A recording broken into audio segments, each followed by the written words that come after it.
Welcome back, Fright Night friends, to Scary Movie Fright Night. Today, we are going to be talking about one of the most influential horror films of all time, taking us all the way back to 1973. You guessed it, we're talking about The Exorcist. Oh, man, I am so glad that I have never been possessed in my life because, wow, what a ride.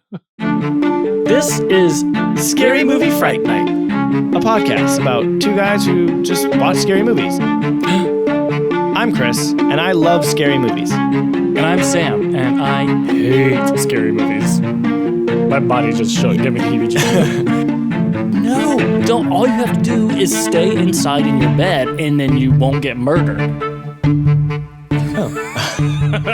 Okay. Now you have that recorded. All right, friends, here we are. It's the pivotal moment where where Sam got a little bit more of his horror movie education. We went back and watched The Exorcist. For clarity, right? We didn't watch the theatrical version. We went back and watched the extended director's cut, the version you've never seen, with 11 additional minutes, which was released in 2000.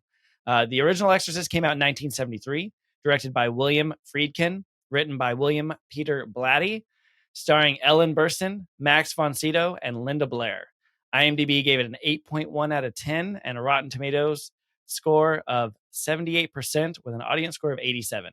So, we went in with high expectations. I'm going to do the recap, but I want to give Sam a second to talk. How are you feeling? Are you feeling exercised? Are you feeling in good shape? Like you got some good exercisism this Wait, that's a different type of exorcising. Exorcising. Exorcising. Yep, I feel cleansed. I feel like all my demons are gone. I learned a lot about exorcisms, did some research, a lot of interesting trivia about things that happened on set for this movie and things that happened to cast and crew members.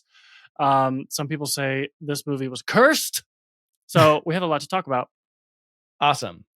Well, before we get to all that, for those of you that never watched the movie in the 50 years that it's been out, or maybe just watched it 50 years ago and need a quick recap, I'm going to go ahead and give you a quick recap of the movie. The movie opens, and Father Lancaster Marin is an elderly Catholic priest on an archaeological dig in Iraq. Marin discovers a statue of a bizarre demonic figure. Back in the US, we see an actress named Chris, whose daughter, Regan, slowly begins to exhibit strange behavior. While working on a movie, Chris notices a young Catholic priest named Damien Karras, who has a background in psychology and is conflicted because he feels like he's losing his faith. The strange behavior begins to increase. Regan reveals that she's been playing with the Ouija board, which we know is not okay, and has been communicating with a spiritual entity named Captain Howdy. One night, Chris has a party at her home with a number of guests. During the party, Regan appears and urinates on the carpet in front of all the guests while making an ominous statement to an astronaut. "You're gonna die up there." After the guests leave, Chris puts her to bed, but hears a loud sound from her room. She rushes back down the hall to see Regan's bed shaking violently, rising up off the floor with Regan on it. Chris and doctors subject Regan to a series of grueling, painful medical tests, but discover nothing. Out of options, the doctors advise Chris to finally search out a psychiatrist. The situation then worsens when Chris returns home one evening to find the house deserted except Regan. Chris's assistant shows up, and Regan is furious for leaving Regan unattended, but she explains that she left Regan in the care of her friend Burke, who we find out has just died on the steps outside of Chris's house. Spoiler alert, it was the evil possessed Regan that killed the guy. Anyway. After a failed session with a psychiatrist, the doctors mention the phenomenon of a demonic possession and the rite of exorcism. Shortly after this, and back home, a violent disturbance comes from Regan's bedroom. Chris hears a deep male voice bellowing at Regan to do it, and Regan screaming in protest. In the bedroom, Chris finds Regan violently stabbing herself with a crucifix. When Chris tries to stop her, Regan assaults her with an impossible strength, and furniture around the room starts moving on its own. As Chris watches in horror, her daughter's head turns completely around backwards, 360 degrees. Oh my God. And she speaks to Chris in her dead friend Burke's voice. Desperate, Chris arranges to meet with Father Karras. He comes to the house and is shocked by Regan's appearance. She is tied to the headboard of her bed, her face misshapen and covered in lesions, her voice deep and gravelly. Regan announces that she's the devil and toys with Karras in a number of ways and then vomits spectacularly all over him. And for some odd-ass reason, Karras is still not convinced that she's possessed, and he recommends psychiatric care for her.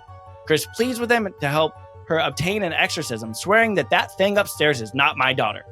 Karras visits Regan one more time, records the conversation. Later, when he listens back, he realizes that she's actually speaking English just perfectly backwards. Somehow, I think this is when he finally is convinced that she's possessed. Karras gets approval from the church to do the exorcism, and they call Father Marin in to perform it, with Karras assisting. When they enter Regan's bedroom, Marin and Karras recite the ritual of exorcism, and Regan manifests strange phenomena such as levitation, telekinesis, an abnormally long tongue, and strange vomiting. Still gross. She constantly curses the priest and emits evil laughter and verbal abuse. Regan begins to talk to Karras in the voice of his mother, and he starts to break down. Marin sends him away, but when he returns, he finds Marin dead on the floor, the victim of a heart attack, while Regan cackles gleefully. Karras grabs her and shouts to the demon, "Come into me! Take me!" And then the demon transfers into him almost instantaneously. Karras begins to transform, but before he can harm Regan, I can't get the name right, his normal personality breaks through for a split second and he hurls himself out the window. He tumbles down the stairs outside the window and lays dying in the street below. In a brief epilogue, we see Chris and Regan as they prepare to leave the house in Georgetown. Regan doesn't remember anything about the possession or the exorcism. The end. I don't know why you had to watch it. I just gave a perfect retelling. Yes, you did. So what did you think watching? You had seen this movie before many times. What did you think rewatching it? So, I thought that Horns was a little bit better than this movie, and that this was one step below. No, I'm just kidding. I was like, whoa. So it's funny. I would not call watching this movie fun. Okay. But I think it's worth watching. It's a good horror film. But it's pretty disturbing and pretty terrifying. I think that like it's not like Paranormal Activity terrifying. Yeah, where we're watching things happen and it's not what's really there. But I think that it's disturbing enough, and we'll talk a little bit about this, because this movie came out in 1973. So for that audience, it had to have been even more disturbing, right? You see these crazy scenes with this girl who's like 12, like when she's stabbing herself in her pelvic region with a crucifix. That's like what right? Yeah. Like that's how do you like come to terms with that and say, oh, I enjoyed this experience, right? And then just watching her go through the tests, like the pain, the disturbingness, her mom trying to get like not even the stuff at home, but trying to get the medical professionals to like say, listen, this is not medical. There's something going on here. So overall, it's just a disturbing, kind of terrifying experience, but different than, the normal entertaining, terrifying experience. If that makes sense. Yeah, definitely. I kind of thought of it. It's like, I think the thing that makes it scary is the way that it was like culturally offensive at the time that it was released. I didn't realize the scene that you just mentioned where she takes the crucifix and sticks it up her dress or whatever she was wearing. Yeah. I read after the fact that she was actually masturbating with it, which I did not get that sense, but that was how the scene There's was no built. way.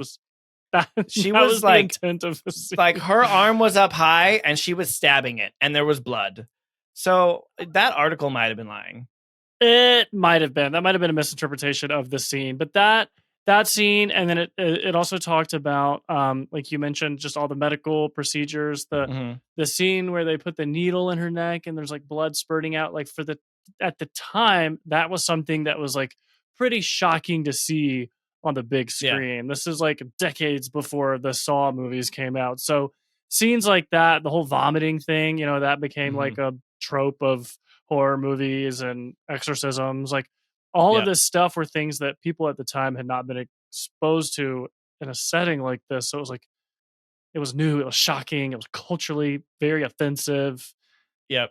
Well, and I think you're taking a young girl, right? She's cursing, she's dropping F-bombs, she's saying like just like all sorts of stuff, which I think you're partially right that it was shocking, but I also think that like from the standpoint of something you can't control, and like my daughter is possessed by this demon who calls itself the devil, and I'd be curious how much more terrifying it is for people that are like of devout religious faith, but like the idea that this is happening to your child in your home and you're just completely out of control, right? You mix that with the shock factor and just the like disturbing behavior she exhibits. It's pretty intense. Yeah. I think it got me thinking after the movie. I was so curious to learn more about exorcisms in real life Yeah. because exorcism is a real thing in the Hmm. Catholic Church. So I finished the movie and I was like, wait a minute, how is this a real thing? I mean, we talked a Yeah. little bit about Well, because demons. exorcisms. Well, so this is a whole topic that we could unpack. So we talked a little bit about exorcisms after watching The uh Conjuring. The Conjuring, and well, I guess there wasn't really an exorcism in Paranormal Activity, but we talked about like demons and Hmm. ghosts and possessions. I don't know if I believe in demons possessing people or Okay. really possession by anything or demons. So I think I struggle a little bit with the concept of exorcisms and the Hmm. idea of that being like part of a historical institution that's Yeah. existed for millennia. So so I struggled a little bit with the idea of the movie. Yeah. Like I didn't watching the movie, I didn't identify with the characters or feel afraid that what they were experiencing was something that I would experience in real life. Okay. But I do find the concept, and it did a little. I could tell you a little bit about what I learned from exorcism about exorcisms because it's actually pretty interesting. It's pretty fascinating. Well, and so it's interesting you mentioned that before you get into it. Like, I Yeah. think, I'm kind of the same idea, right? Like I don't know how much I believe in it, but I think that I can relate or put myself into like suspension of disbelief, right? And I think that Ah. with horror movies, you have to suspend your disbelief to really get into it. And so the idea, like I can kind of connect one dot, I think, to the idea of being so like we see it in the world today.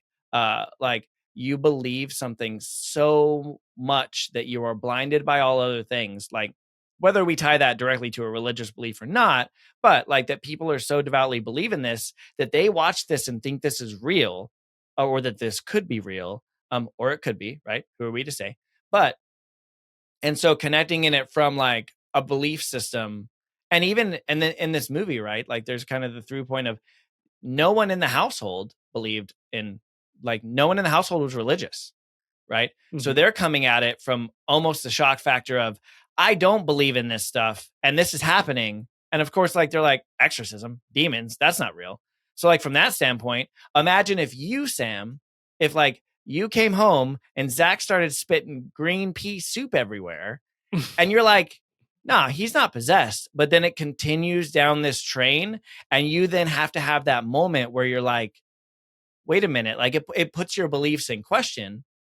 And I think that that's what her mom's going through. She doesn't believe that this can be real because she's not religious. She doesn't believe in that, but it puts her Right. beliefs in question, and it causes her to like have to rethink everything that she thought foundationally. Anyway, sorry. Yeah. And now you can Yeah. go ahead No, that's and tell me good. about No, that's good. exorcism.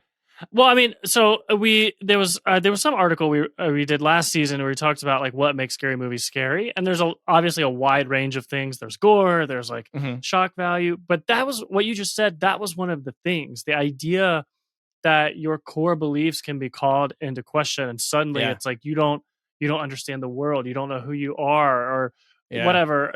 That is like that can be a really scary thing to reckon with. So Yeah. that's actually a really good point. And by the way, I meant to tell you this earlier. Just, I don't love scary movies, but sometimes you need a little self scare. And I really got into this one. I made Yes. popcorn. We closed the curtains. Zach and I watched it together. So, I really put in the effort, to get scared and really Nice. I enjoy the ate popcorn experience. too. Maybe we were eating the same popcorn. Maybe. That doesn't really make sense, but So, so here's what I learned about exorcisms. So, okay. exorcisms are to this day still a practice that's used by the Catholic Church specifically. Okay. Although there's this whole big long Wikipedia article that I was like, oh, this is really interesting. Let me try and digest all of this for Chris. But it is so much.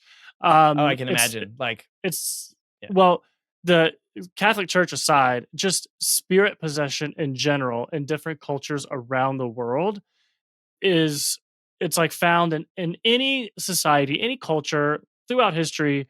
There's so many different variations and versions of how people get possessed, either by Hmm. demons or by people who have died and then are trying to come back and finish things that they didn't finish during their lifetime. Yeah, Some cultures unfinished believe that business or different, whatever.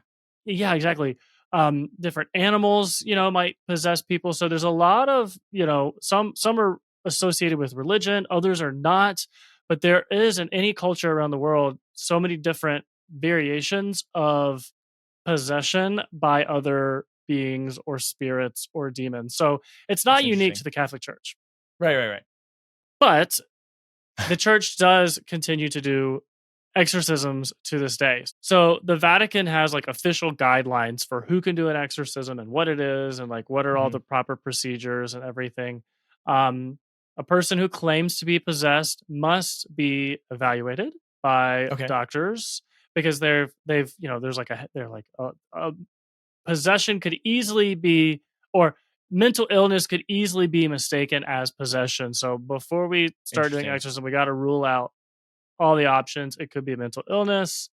The number of trained exorcists has been on the rise. There's yeah, Weird. um, thoughts that maybe part of what's driving that is an increase in drug abuse or violence. That those things might be go hand in hand with possession. But Hmm. they do say that most reported cases do not require an exorcism because genuine demonic possession is an extremely rare phenomenon that's easily confused with mental illness. Okay. Interesting. So when you say like increasing, you said over the last how long? What does it say? Over the past few decades, the demand for exorcisms has increased, as well Okay. as the number of priests who are trained exorcists. Interesting. I want to know what their qualification process is because we said we were going Hmm. to try to get you into that pipeline to try to get you exorcism certified. I am And 100% not qualified. no. Also, I don't think I want. I don't. I don't think that's what I want to do. I think I'll find something else to do with my time. I don't think that's get CPR certified. Maybe stick away from the. Exorcism certification? You mean you don't want to Yeah. get exorcism certified, or you wouldn't want to get an exorcism? Ooh, that's actually, well, here's the thing. I don't think I want to get certified, because I think I would have to be a Catholic priest. Probably not going to happen Yes. anytime soon. I'm a little bit old, to be starting that. Eh, Uh, also, just don't think that's my destiny. But if I were possessed, I mean, I probably should get exorcised, right? Or I exorcism, mean, unless you want to live with that demon. exorcism.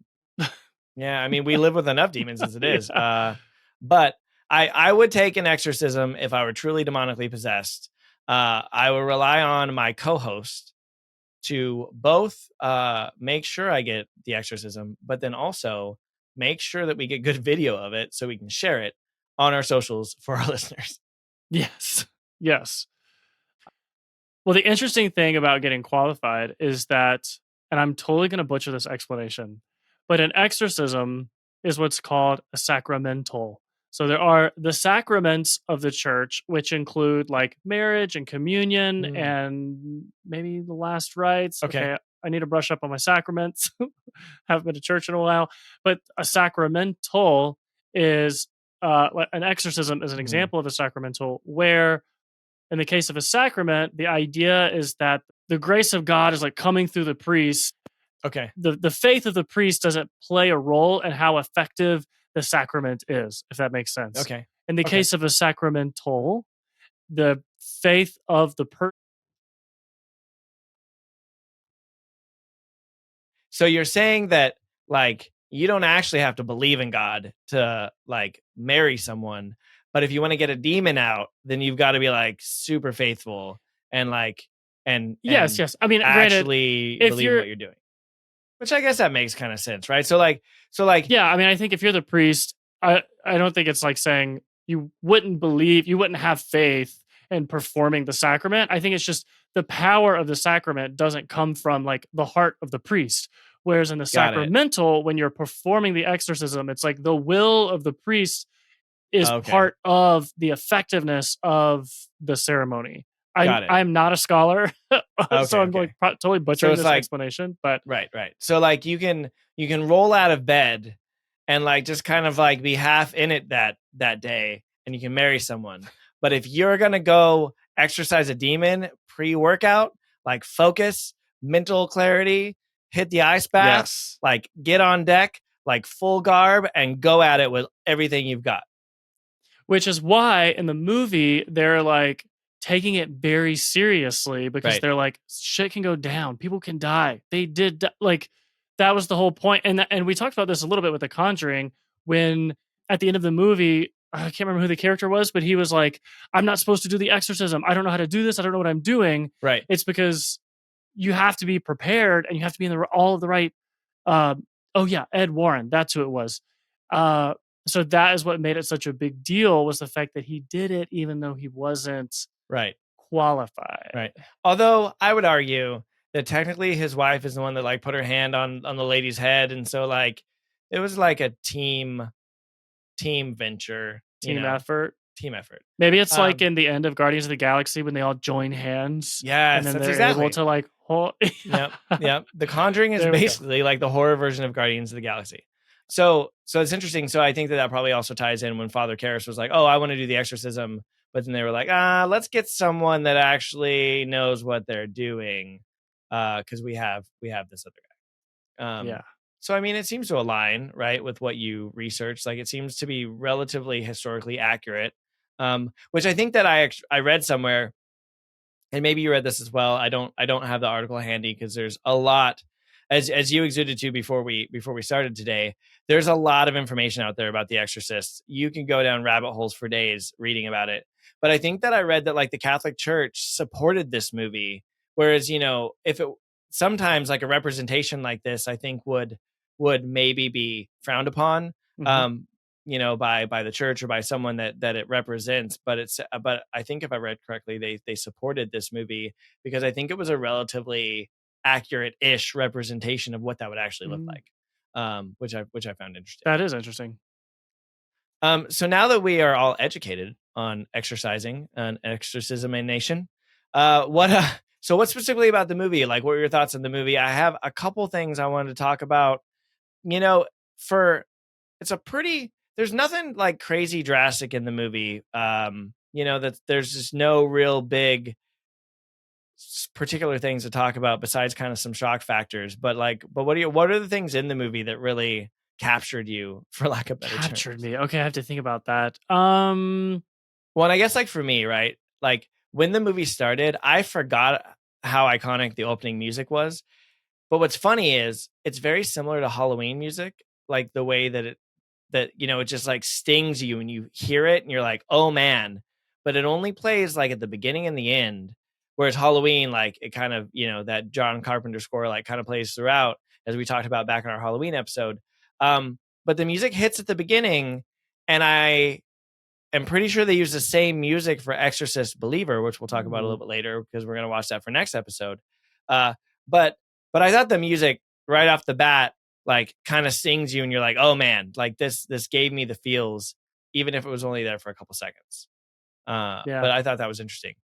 I actually didn't think about the music much. Zach and I talked about it afterwards. He was like, "Oh yeah, the music. That's like a well-known soundtrack. Was the music from The Exorcist?" I had to pull it up and like listen to it because I actually kind of had almost the opposite reaction. Was thinking about how not that the music wasn't good, not that the dialogue wasn't good, but when I reflect back on the movie, I feel like there's a lot that you see. It's like they do a lot of showing you. There's just a lot of imagery, right? It's the imagery that sticks in my head. The coming down the stairs and the back bend. The the vomit, just the look on her face when she has the lesions and the head turning situation and the furniture being flying around. And it wasn't like you said, as you were describing the plot, it's not a very dense or complicated plot. There's a lot of just imagery. We see the face of the demon. It flashes on the screen. We see it in the lighting, in the shadows on the wall. There's just a lot that they show you. Even the medical procedures and the like very outdated technology. There's nothing inherently creepy about that technology, but just in the context of the movie, it felt creepy. You know what I mean?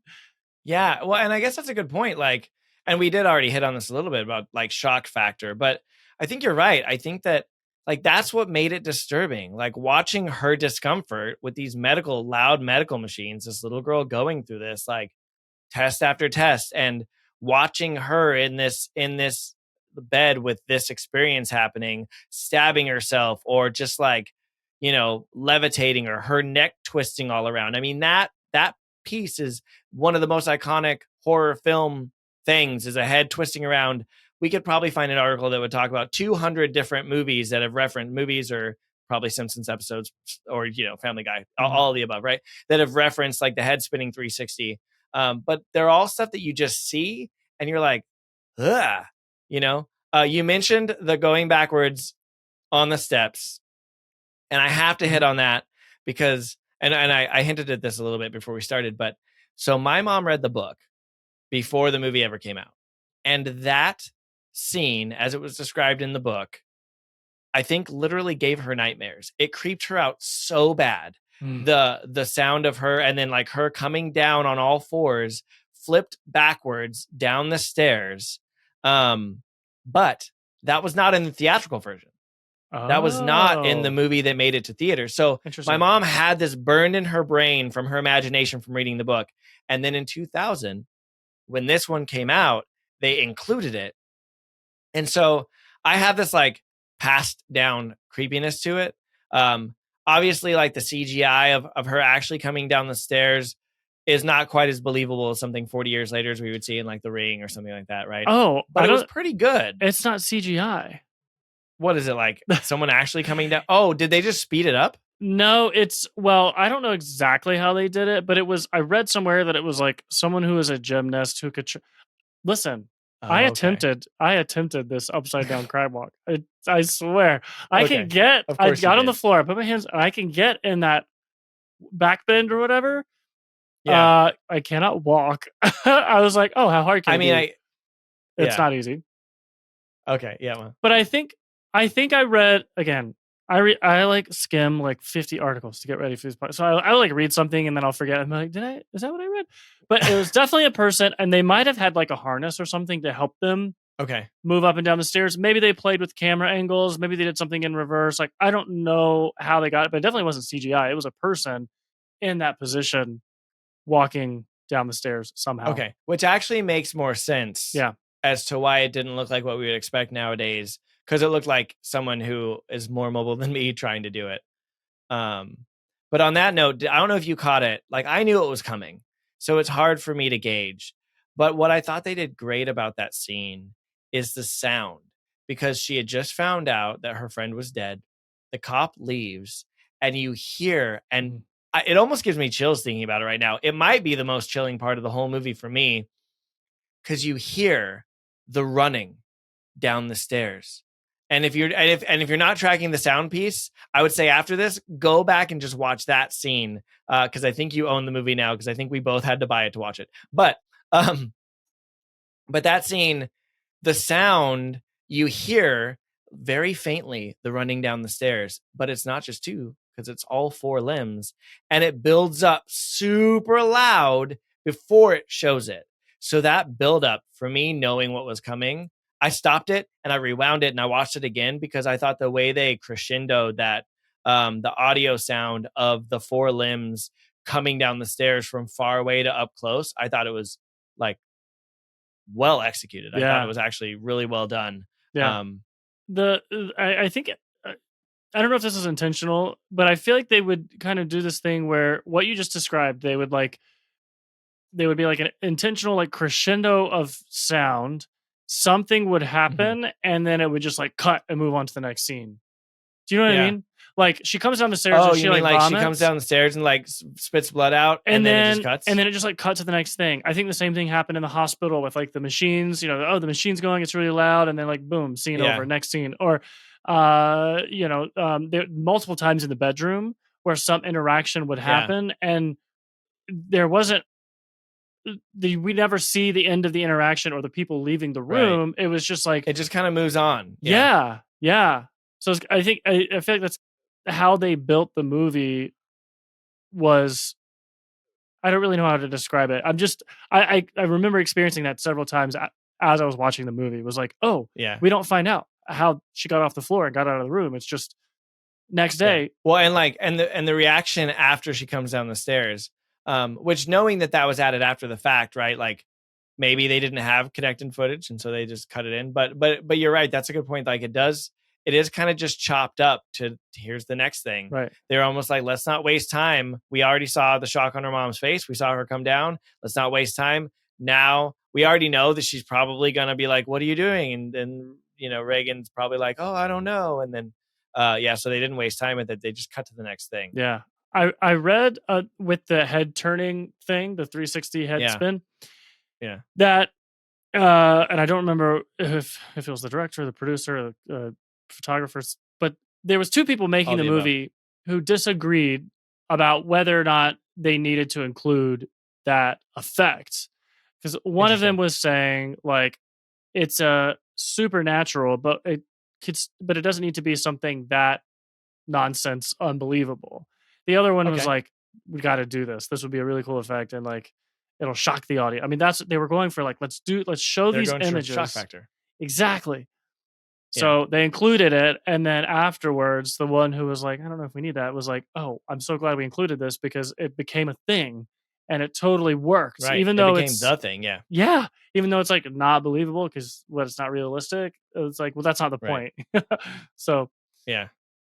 Yeah, I think probably if I had to guess, I think the two most iconic things that came out of that movie just off the top of my head are the head spinning 360 and the vomiting of green, I mean, like pea soup or whatever. Yeah. I think those two things alone are probably some of the most iconic stuff to come out of this movie that's super recognizable across, again, we've talked about it, like parodies, non-parodies, just everything up and down. I also really liked the levitation scene. And I'm not gonna lie, at that point, I was like, "Oh, we're making some progress. They're getting the demon out. Like maybe there'll be another round, but like, oh, that seems like a good step forward." They put the demon to sleep. The demon took a nap. Yeah, it was just like slowly descends into the bed. I was like, "Oh, this is promising." Yeah. Now, if in that moment, which by the way, this movie was a 73. This was before. I just want to mention before Nightmare on Elm Street came out, so. They could have very easily put a mannequin in the bed after she got back down and had the mannequin sucked into the bed, but they didn't do it. They didn't do it. Oh, so Nightmare on Elm Street should have learned a thing or two. Yeah. I don't know how much video like cleansing, or that's not the word. Anyway, I don't know how much they cleaned up the original movie for the 2000 release, but surely like it was remastered like for the 2000 release, and I think that benefited us, particularly you, right? Like a 50-year-old movie is going to be hard to like really absorb, but I think that we were watching kind of a remastered version. I'm sure that had we went back and watched the theatrical one, it would have felt older than it did. Mm-hmm. So that was kind of nice, I think. Yeah. You mentioned, because this is the only other thing that kind of really added a creepiness outside of just the shock factor, and you talked about the demon face. I counted 4 times that the demon face kind of showed up.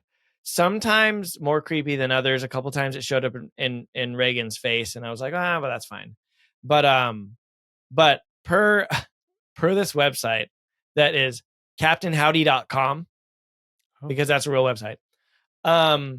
Yeah, it looks like about 6 times, at least in this version, because I think there were a couple more in this version than the original. 6 different times they did it. But the one that they did when her mom, Chris, is in the kitchen and you see it kind of just flash in the corner for that split second. Yeah. That one actually kind of got me. That one kind of was like, oh, I wasn't expecting that. Yeah.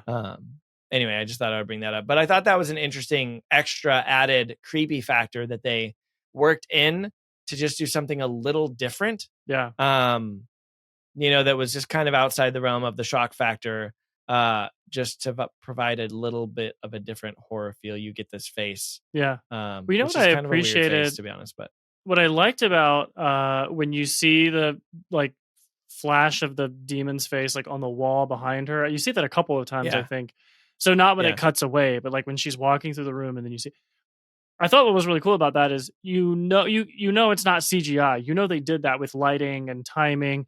It made me think of in Nightmare on Elm Street when the face comes through the wall. Do you remember that effect? Oh, yeah. And it's like, that was the physical. They created that effect and they did it manually, on set. Mm-hmm. And I just really appreciate that. I was like, oh, I know that takes more, maybe not more effort than doing it CGI, but they're thinking more nuance. The way they create it. Yeah. I just thought it was really cool. I was like, oh, nice touch.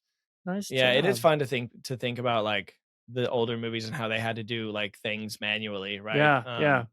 It's like what's again, like you mentioned Johnny Depp's Blood Death and how they had to spin the room and they got it Yeah. just right because it started to affect the lighting. Yeah. They're like, "We have You one know, that's take." just like that's kind of just epic old filmmaking at its best. Yeah, yeah. Um, so I have a feeling you're gonna tell me a whole bunch of cool trivia about this movie. Oh my gosh. Uh, but I before you get started, I just wanted to give I had a few points about its release. Because I just thought it was interesting about how impactful this movie was. So when this movie first dropped in 1973, it was released in 24 theaters throughout the US. December 26, 1973. So can you imagine the day after Christmas, Yeah. you go to the theaters and watch this movie? Like you're like, yay, Jesus' birthday. Jesus was born. Let's celebrate God. Oh, and then the next day, let's scare God into us and Yeah. be like, oh Yeah. God, I need to make sure that I have good faith. So anyway, December 26th, some viewers suffered from adverse physical reactions, fainting and vomiting in shock to some of these scenes, which happens in movies and has happened in our lifetime with other movies that maybe we'll get to. We'll see if we ever get to any of those, but not really surprised based on what we saw and what, you know, imagining this 50 years ago. But several cities attempted to ban it outright just to prevent younger people, children specifically, from attending. Um, the cultural conversation around the film helped it become the first horror film, and this is crazy, to be nominated for Academy Award for Best Picture.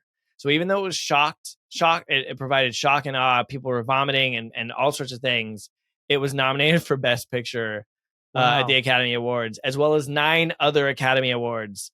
And then the writer won Best Adapted Screenplay for this movie. Wow. So it's just crazy. And then the engineers took best sound. So when you're talking about like sound Ah. effects and stuff, yeah, the engineers took best sound. The actress who plays Regan was nominated for Best Mm-hmm. Supporting Actress, I think. Because she supported the real actor who was Captain The Howdy. demon. Yeah. Yeah, because she didn't do any of it. It was just it was the demon that actually did all the work. Yes, of course. And But yeah, got it no was credit. yeah, no credit. No credit. Yeah. Anyway, Linda Blair, never heard of her. Yeah. Yeah, it was the highest grossing rated R film of all times until the movie It came out, which of course is a Stephen King movie. And then in 2010, Library of Congress selected the film for preservation in the United States National Film Registry as being culturally, historically, and aesthetically significant. Wow. So when we talk about most impactful, most iconic, most, you know, known horror films that makes every list, that's why it's, you know, it's crazy. That's really cool. How does the Library Yeah. of Congress work? Like, Well, you go there no, but like, does and then you Congress check out a book. decide what goes in the like what goes to the library? Are they like voting on like what movie gets put into the library this year? Well, they have congressional librarians. Oh. And they have the Dewey Decimal System. Oh. And together they decide. That's a good question. Also, can I go work in a library of Congress where I just watch movies and say, you know what? Let's put this one in the You're library. like, this one Do passes. you think Horns will ever make it? Yeah. No. Horns does not belong to the Library of Congress. We don't need to remember that one. I'm sorry I brought it up. That's okay. Sore subject. It's all right. Well, I think this movie might have been possessed because there was a ton of bad things that happened on set and to members of the cast and crew. Actually, before I get into the bad things, some cool trivia. We mentioned the little girl. What's the name of the actress? Linda Blair, who plays the daughter, Linda Blair, Regan, was nominated for an Academy Award for Best Supporting Actress. Guess who was considered but was not allowed to audition for this role? For Reagan's role? Yep. In 1973. Yep. Someone who we've talked about recently in one of our recent episodes. Was it Megan the AI doll? No, she wouldn't have been alive yet. Nope. So what are we talking about recently? Give me a clue. Well, this actress would have been young. This actress has connections to young in the 70s. I'm aging her. Okay. And she Jamie Lee Curtis. Yes. Yes. Yeah, but her That- mom wouldn't let her audition. Oh, interesting. I wouldn't let my daughter audition for that either. No, thank you. I mean, true. Another Also, if she'd person, been possessed, she might not have ever been in Halloween, and our whole lives have been changed forever. right? And that she missed her opportunity to get nominated for an Oscar in this movie, but she won it last year. She won her Oscar. So Yeah. another person who was considered, but she's later said that the script was too dark, was the actress who played Violet. The actress who played Violet Beauregard in Willy Wonka and the Chocolate Factory, whose name was Denise Nickerson. I don't know who that is. Well, I don't know. I didn't know the actress's name, but I mean, have you seen Willy Wonka and the Chocolate Factory with Violet Beauregard, who turns into the giant blueberry? You mean the original with Gene Simmons? Yeah. No, not Gene Simmons. Well, I'm blanking on the name. Gene Roddenberry, Gene Hackman. These are all the Genes that are not in that movie. Are you Googling Genes? Famous Genes? Gene Wilder. Gene Wilder. Okay. Yes. I said every Gene except for Gene Wilder. Also, I mentioned Gene Roddenberry, and I'm not trying to get off track here, but do you know what Gene Roddenberry is famous for? No, I thought you were just making that name up. Gene Roddenberry is famous for the original Star Trek. Do you know who the main star and the captain of the ship was? Oh, yes. In the original Star Trek? The Mask from Halloween. William Shatner. Yes, William Shatner. Yes. Yeah. For our listeners who maybe didn't listen to our Halloween episode, that is the day, when you're like, I was today years old when I learned. Sam was that day years old when he learned that William Shatner was a prominent character in the original Star Trek series. And anyway, you were today years old when you learned that was William Shatner's face. Wait, did you already know that, or did I teach you that? I didn't. I did not. Yeah. See, we're learning new things from each other. Yeah. Also, this feels like one of those two pieces of information was pretty obvious. The other one made me wonder about like the rocks under which we all live. Okay, moving on. But this is funny because it feels like, we started season 1 and everyone's like, everything is like how many degrees of separation from the Marvel Cinematic Universe. Now I feel like we're moving into the world of like, how many degrees of separation are you from the horror movie genre, scary movie genre? Like, we're starting to make connections. That's true. Like Jamie Lee Curtis and exactly. Yeah.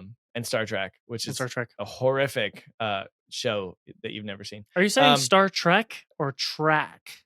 Okay. I obviously said Star Trek. No one rewind and listen because I obviously said that correctly. But now, let me tell you about the mini. I couldn't even get Regan's name right the whole time I was trying to read the recap. Regan. It's fine. Let me tell you about some of the things that happened when this movie was being made. So, first of all, there was many delays and the budget was like way over budget. But if there's a lot of reasons why shooting was delayed. So, one example was this sounds so absurd. I have to laugh at it. A bird flew into a circuit breaker on one of the sets and set the house on fire, and it destroyed the set. So that delayed shooting like 6 weeks. Like it set the whole. That's weird. A circuit breaker caught fire, and then the set went up in flames. And I don't think anybody was injured or died in that, but it just delayed they had to rebuild the set. Okay. Later, another set was severely damaged by the sprinkler system. The statue that we see in the beginning of the movie, the name of that statue is Pazuzu. Pazuzu, yeah. Oh, you knew that? Okay. And it was supposed to be... I read it somewhere. But yeah. I guess they built it and then shipped. They were shooting in Iraq, and so they meant to ship the statue there, but they accidentally shipped it to Hong Kong.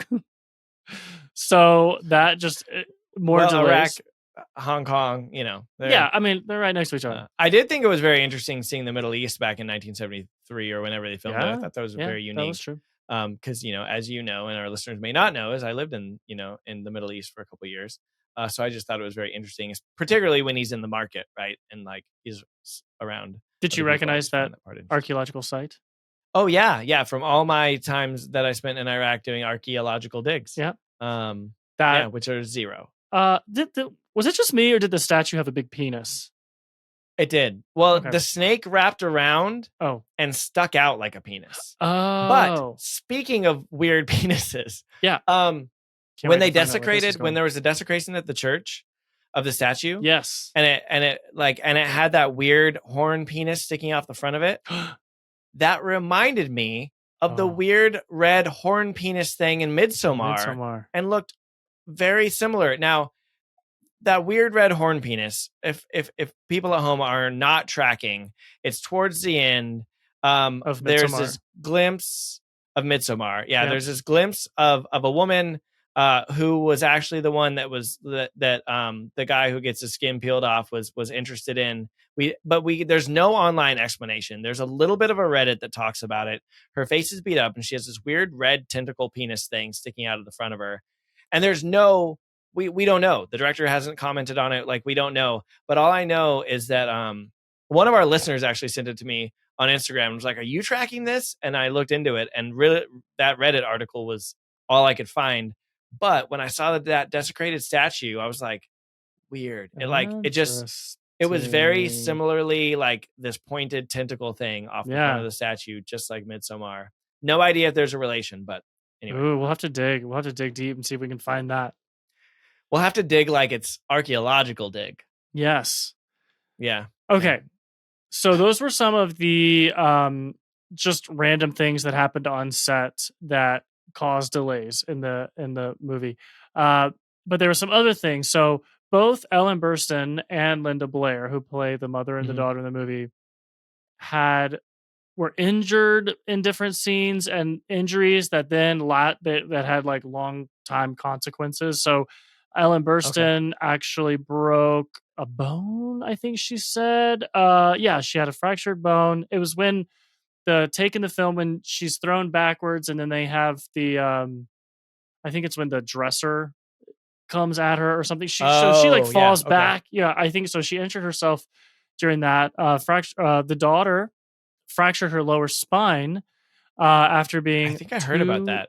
Yeah, she was in the bed, which is constantly Mhm. shaking, Oh, rocking, and yeah. she was just really loosely strapped in. So she's like, but and the scene or the take where she injured herself was used in the movie, which is a little That's the one where they were jerking her up and down, right? Like, is that the one or is that a different one? well, Because one of the first scenes we see is like she's like sitting up and pulled down like real fast. Like, okay, was that her? I thought that would have been a dummy because that was very fast up and down. well, that's not rude. Like, she was a perfectly intelligent young You lady. know what I mean? A Uh, mannequin, uh, a prop person. Like, got it.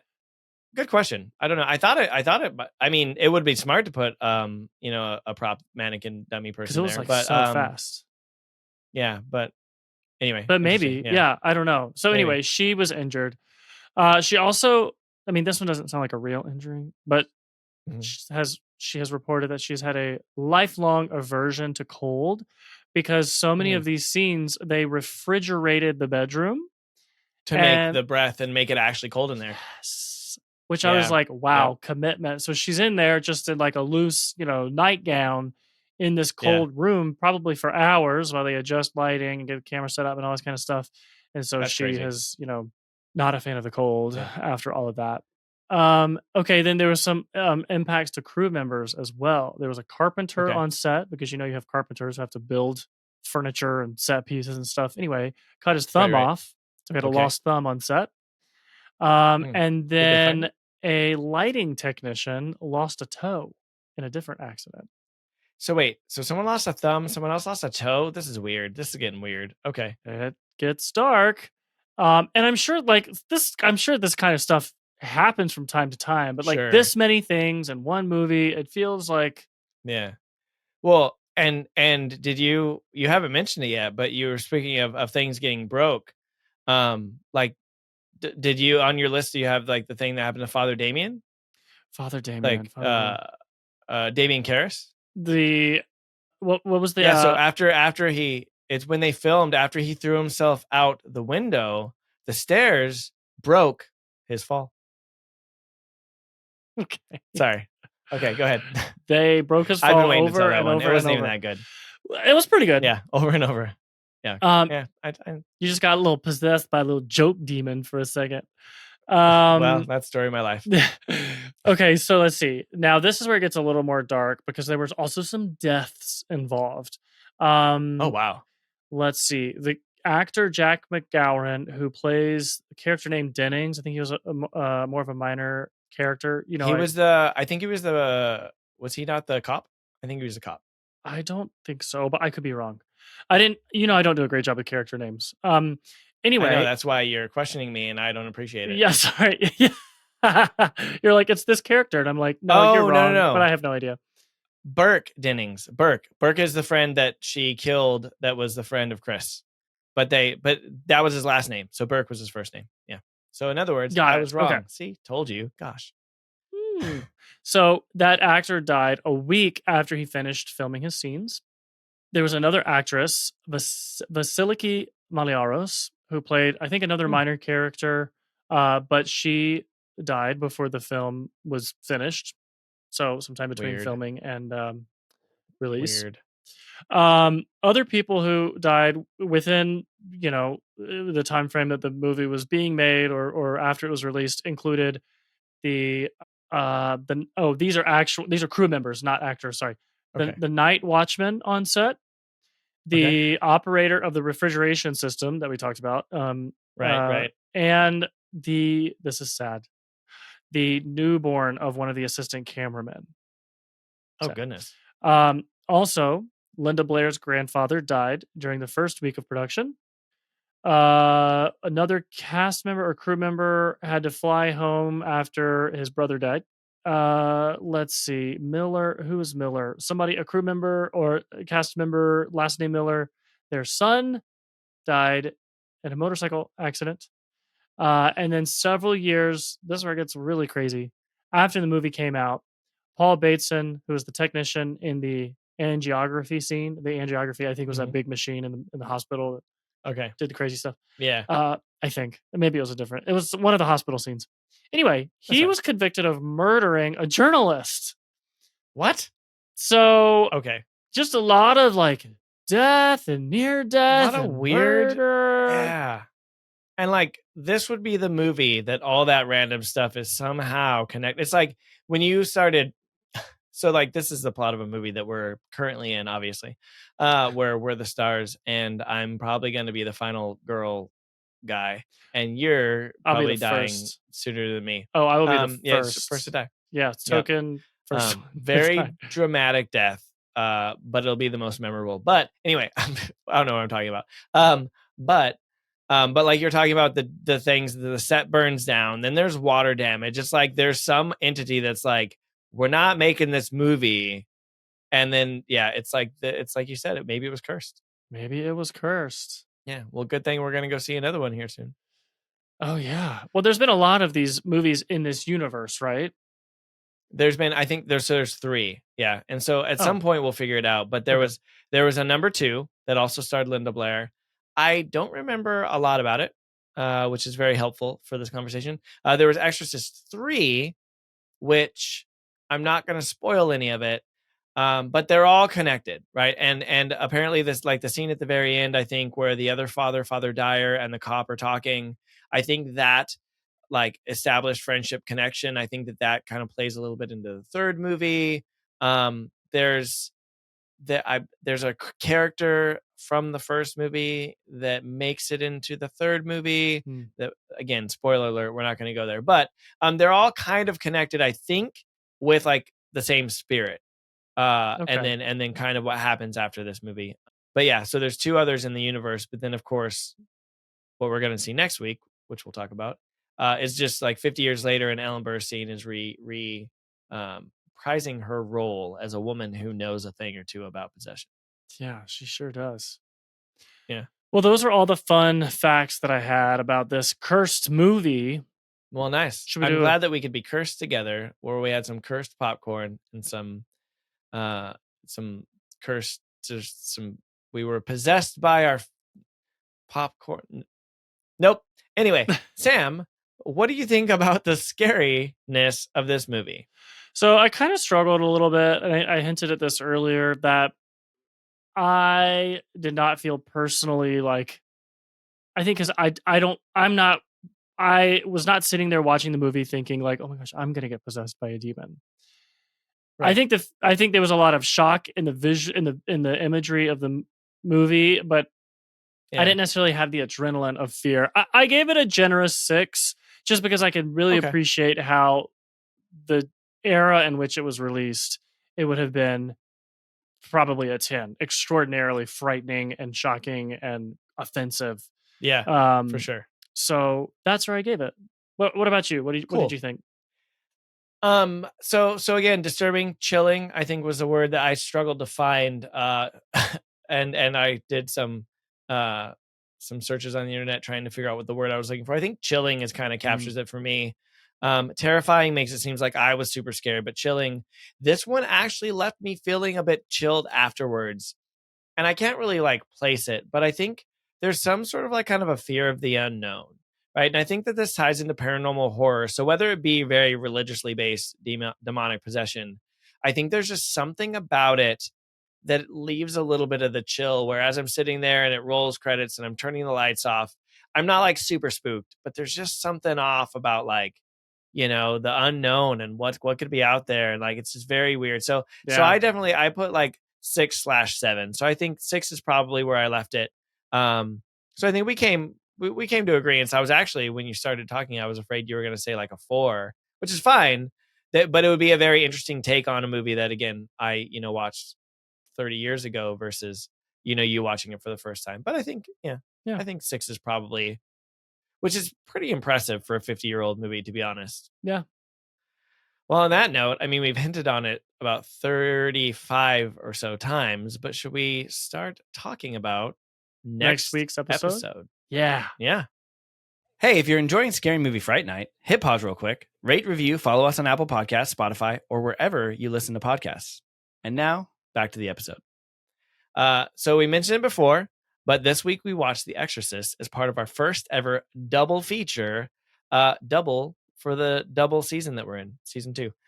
So now, 50 years later, Exorcist Believer, at the time of recording this, is now in theaters. So Sam and I are going to jump on it. We're going to go see it together, which, as you know, we very seldomly watch these movies together, but we're going to pull an Evil Dead Rise like we did season 1. We're going to the theater together to watch it, and then we'll break it down for you next time. So a little bit about Exorcist Believer, right? Directed by David Gordon Green, written by Peter Sadler, David Gordon Green, the director, and Scott Teems, starring Ellen Burstyn, as we talked about, Jennifer Nettles, and Leslie Odom Jr., none other than the original Aaron Burr from Hamilton. So I expect this to be a fun, fine musical. It's going to be great. Singing, dancing, and exorcism. That's what I like in my life. I can't wait. If they haven't made an Exorcism musical yet, then they're really missing out. They get really, I mean, right? Like maybe that's our calling. I think we could come up with a pretty good Some musical. singing and dancing. Just imagine how you take like some of those like bed flippy movements and crawling up and down stairs and make it into a musical number. I think that'd be great. Yeah. One last bit, because I don't want you to miss out, Sam. Would you like me to read the synopsis for Exorcist Believer? Yes, I need to know what we're getting ourselves into. Yeah, because you have no idea what this movie is. So I'm going to read you the synopsis, and then you pick what movie we're going to see. Thank you. So here's Exorcist Believer. Since the death of his pregnant wife in a Haitian earthquake 12 years ago, Victor Fielding has raised their daughter, Angela, on his own. But when Angela and her friend Catherine disappear in the woods, only to return 3 days later with no memory of what happened to them, it unleashes a chain of events that will force Victor to confront the nadir of evil and, in his terror and desperation, seek out the only person alive who's witnessed anything like it before, Chris McNeil. Yeah. So, this is cool. Okay, does it take place in Haiti then? No. I think his wife had died in Haiti, but I think it's in the U.S. Hey, you haven't seen the preview for this, right? No. Have you seen the trailer? No, I don't think so. Don't watch it. But Shelly, your wife, we know that Shelly, yes, does not like scary movies. Mm-hmm. She watched the trailer and like a month ago, and literally yesterday she was like, I wish to God I never would have watched that trailer. I cannot get some of that imagery out of my mind. Now, granted, she doesn't like scary movies. It freaks her out. This type of stuff freaks her out. But my big question that we will come back next week and answer is, like, we know the impact of the original movie. Like it took it to the limit. Mm-hmm. So what is this movie going to bring at the 50-year anniversary? Mm. Is it going to play it safe and just kind of, take on, the status quo of scary movies and just kind of be scary and kind of the same old tropes and same different stuff, but with an exorcism feel? Or is it going to push things to the extreme and bring us something that we're not expecting?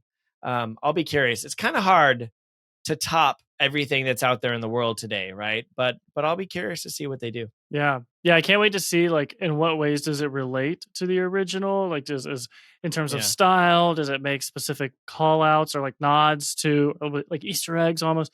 Kind of like with Evil Dead Rise, right? There was a lot of things that you said, okay, this line, this color, this, there was all these things that were tributes to the original Evil Dead. Or is it its own thing? Is it reinvented? Like, what are going to be the different elements of the modern take of The Exorcist? I'm kind of excited from an academic standpoint. Well, and I'm going to give you a little spoiler because anyone who's seen the preview already knows this. But this one, and I think actually, is it a spoiler? No, it's actually in the synopsis I read. But it's her and her friend. So it's two young girls that disappear for 3 days and come back. And so, whereas it's a double feature. Whereas in the first one, it was, Regan and the experience of this one girl. This is the experience of these two girls that come back after being missing in some sort of possession-like scenario. So they're doubling down for a double feature. They're not twins. It's going to be. Are they? No, they're just friends. They're friends. Okay. Unrelated. Got it. But they're twin demons. Twins. I was like, we can't do another set of twins. No, not yet. They're demon twins like you and I. Oh. It's like how it's like soul sisters, but demon soul sisters. Because they have demonic soul sisterhood of the traveling pants. Sharing a soul. 2 demons, 1 soul. 2 demons. Anyway, we're at the end of our wits at this point. Let's go to the movies. So everybody, let's go to the movies. Thanks for joining us on today's episode, the first of our Exorcist double feature, where we broke down The Exorcist. Again, if you didn't watch it, make sure you watch the one with the extra 11 minutes, The Exorcist extended director's cut, version you've never seen, more for your money, or whatever I'm trying to say. So maybe take a little break from the terrifying after The Exorcist, the disturbing visionary. Watch a lighthearted movie or two. Go watch a cartoon. Go watch a musical. Maybe take a break from the self-scare because The Exorcist was a lot. But then figure out a way to go watch Exorcist Believer and then tune in next time while we break it down here on Scary Movie Fright Night. Bye, everybody.